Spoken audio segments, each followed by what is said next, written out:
அவளை நினைச்சு எதுவும் வருத்தப்பட்டு இருக்கே என்ன? விடுறா, அவ தான் போயிட்டா. சொல்ற கேக்குதாடா? எதுவும் நினைக்காத, படுத்து தூங்க, நான் வேலைக்கு போயிட்டு வரேன். வரண்டா டேய். ஏதாவது பேசுறானா பேப்பர்.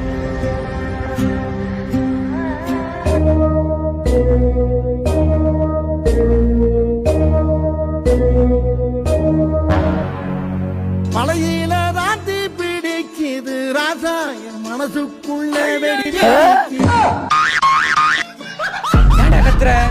அப்ப நீ சாகலையா? நீ செத்துட்ட. நீ செத்த நேரத்துல திக்கு திக்கு சந்தோஷப்பட்டான்டா. ஐயோ மாப்பிள போயிட்டியடா. என்னடி இது? ஏய் அப்ப நீ சாகலையா? நான் எப்படா செத்தேன்? என்னடா தல ரம்சடிக்கு வந்திருக்கேன். இந்த வீட்டு தானே?